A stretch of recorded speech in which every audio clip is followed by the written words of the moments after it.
नमस्कार। जी न्यूज पर हरियाणा के मुख्यमंत्री मनोहर लाल खट्टर हमारे साथ आज मौजूद हैं। स्वागत है मनोहर लाल जी आपका। धन्यवाद। सबसे पहले पहली मुलाकात है आपसे, तो बधाई आपको, हरियाणा के मुख्यमंत्री का कार्यभार आपने संभाला है।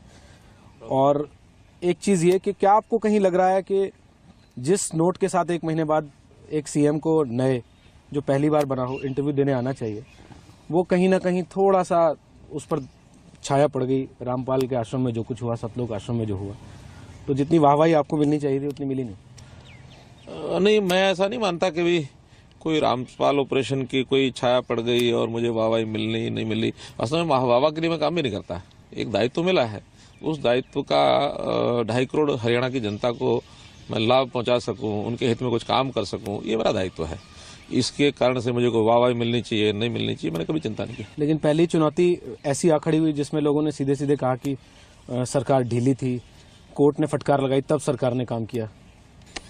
कोर्ट के फटकार लगाने का विषय भी नहीं था, क्योंकि ठीक है 26 अक्टूबर को शपथ हुई और 26 अक्टूबर को शपथ होने के बाद इन सब विषयों की मुझे को बहुत जानकारी भी नहीं थी कि अभी कौन से विषय कोर्ट में चल रहे हैं, कौन से आएंगे कौन से नहीं आएंगे। सहज तरीके से वो 4-5-6 दिन में एक विषय आ गया और विषय इतना गंभीर था, इसकी जानकारी मुझे भी नहीं थी। एक प्रकार से कोर्ट की अवहेलना की है, तो निश्चित रूप से उनको आना ही चाहिए। तो हमने सारी रणनीति बनाई कि कोर्ट में लाने का हम अपनी ओर से पूरा प्रयत्न करेंगे। और अंतोगत जो हमारा उद्देश्य था कि बिना किसी निर्दोष व्यक्ति को कोई हानि पहुंचे, उसके बिना ही हम उसको कोर्ट में लाएंगे, हम लेके आए। पर एक आदमी जो एक आश्रम चला रहा है एक राज्य में छोटा सा, वो पूरी सरकार को बंधक बनाकर रखता है, करीब 2 हफ्ते तक बंधक बनाकर रखता है और 26-27 करोड़ रुपए लग जाते हैं उसको वहां से उठाकर अदालत में पेश करने में। आपके विपक्ष के लोग, विरोध के लोग, वो सब ये कह रहे हैं कि सरकार फेल होगी। ये विषय आज का थोड़ा ही है। आखिर उसने इतना सब कर लिया और इतने सालों तक वो वहाँ एक आश्रम बना के बैठा है और उस आश्रम के बारे में यानी पिछली सरकार ये जानकारी नहीं ले पाई कि किस प्रकार का वो आश्रम बना है, कैसे वो अंदर बैठा है, और उसने इतना भारी अपना किले जैसी व्यवस्था कर रखी है।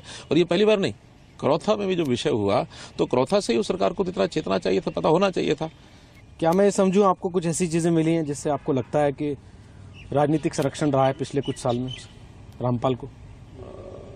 कहीं ना कहीं रहा होगा, उसके बिना इतना कोई हिम्मत करेगा ऐसा लगता नहीं है। और अब उसके कोई बहुत पुख्ता प्रमाण हमारे पास नहीं है, लेकिन एक व्यक्ति आकर के अपना आश्रम बनाता है, इतने सारे लोगों को वो साथ रहता है, इतने गलत काम भी करता है, क्योंकि गलत काम ये तो अब हमको पता लगे। करौथा में भी सारी बातें सामने आई थी कि जिसके कारण से पता लगता है कि वो आश्रम कोई बड़ी आस्था का केंद्र रहा होगा, ऐसा नहीं, गलत कामों का अड्डा रहा था। उसके बावजूद भी नया आश्रम इसी प्रदेश में बनाने दिया गया। हाँ, यदि करौथा की घटना के बाद कहीं और किसी प्रदेश में जाकर बनाया होता तो मैं समझता भी उस सरकार को शायद जानकारी नहीं होगी। जिस सरकार के सारे पिछले ऑपरेशन के बाद और उसी प्रदेश में वो एक नया आश्रम खड़ा कर ले, तो इसमें निश्चित रूप से पिछली सरकार की विफलता मानता हूँ। लेकिन हमको जब पता लगा तो हमने उस आश्रम की सारी व्यवस्था खोजबीन भी कर ली सारी, और उसको सुरक्षित बाहर भी निकाल लिया। उसको कोर्ट के आदेश के अनुसार कोर्ट में पेश भी हो गया।